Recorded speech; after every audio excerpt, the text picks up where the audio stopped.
Notice the title of my speech is True Confessions of a Public Speaker. Like, ooh, does that sound interesting, boring, or some interesting gossip? Marianne, what do you think? Sounds interesting. I want to know more. There you go. Most people gossip about other people. But because people keep telling me, what did it take to be a paid professional public speaker? What did you do to be able to speak in the global arena? Because I do international keynote speaking. And the most often asked question is, how did you get there to be in live talk show broadcast with phone-in questions? That is gazillion times worse than table topics. And I do agree. For all of you, I must confess, confession number one. Never in my wildest dreams did I even think of becoming a public speaker.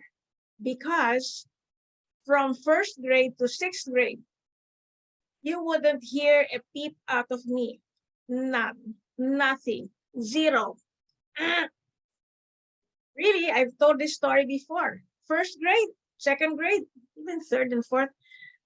All-girls school, Catholic, prim and proper, run by nuns. Foreign nuns at that, German nuns, very strict. If anyone asked me on my first day of school, I still remember it, first grade. What's your name? My reaction. What's wrong with this kid? Just asked her name. Well, there's nothing wrong with my name. But in first grade, my name has 11 letters. You really think I could explain?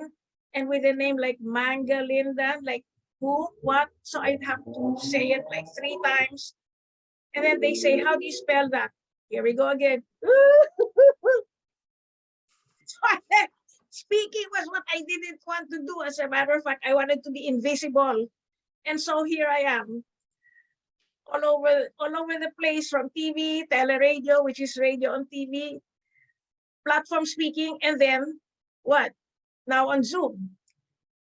Let me tell you, I got here by accident. And let me go quickly to the first international speaking engagement. I like eating properly. I live alone, but it's properly plated. I like my plate to look good. So when I go out, I expect the same. So what am I saying? I was at an event where it was social responsibility. What, like that, huh? Like, oh, I'm going to get bright by attending this. Morning break time came at 10 o'clock because we started at 8. Very nice. I mean, 5-star hotel. There was catering there and cocktail tables. I'm like, cocktail tables? That's for the evening where you just have your glass and talk. But they had food and I was hungry. So I got food, I got drinks, and it was cocktail tables. You know, the high tables, like about less than a meter in diameter, where you sit and chit chat.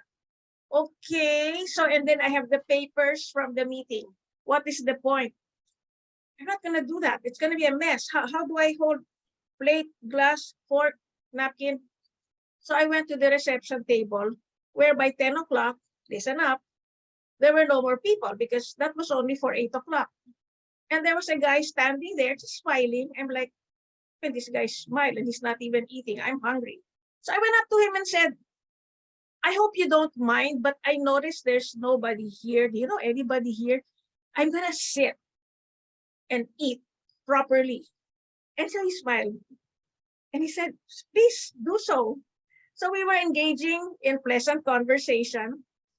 And he just blurts out, I like the things you said about, you know, why this setup is like this. And yeah, it makes sense. Where do people put the food? I said, yeah. Then I went on and on and on.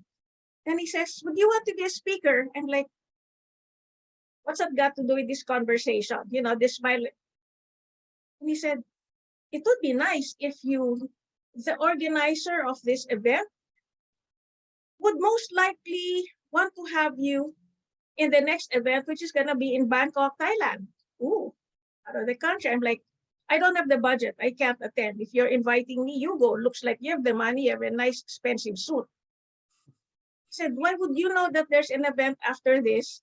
And he introduces himself. Good morning. How do you do? I'm Ashok, and I'm the event organizer, and I do this globally. I wanted to hide under the table. I'm like, oh my God, I'm bragging. And it turns out, he said, this is the feedback I want. Aha, feedback. Because you know it in a seminar, what do people write? How was the seminar? Excellent. How was the food? Excellent. You know, people just keep writing excellent. He said, I want you to give a talk on exactly what you just did. Fast forward to today, that has become my brand. My column in the newspaper is called Candid Conversations. In French, Pierre, it's on ne sait jamais, meaning one never knows. And that is why I encourage people to learn, as Ryan said, it's not about public speaking, to learn all three, because I'm not divisive, I am inclusive, as Pierre and I were discussing earlier.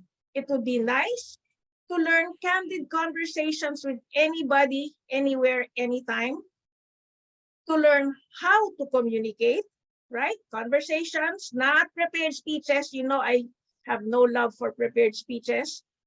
How to communicate just to one point at a time. And my point for today is, you never know. And that's my true confession. I never prepared for this. It's just what I naturally do. So I'm inspiring you. Figure out what you naturally do, because I don't believe in hard work. I believe in doing what you do best, excelling at that. At one thing only, it's hard to excel in two things. And I made it my brand. That's my third point. To let people be aware, life doesn't have to be a struggle, and life doesn't have to be a prepared speech. It can be candid conversations anywhere at the bus stop. You never know where destiny is ready for you. So think about that. You never know. Go for it. Candid conversations, clear, concise communication. Give it your best shot. If I can do it, and I didn't talk in elementary, you can do much better than me. Sending you love and hugs from Manila. Mwah, mwah, mwah.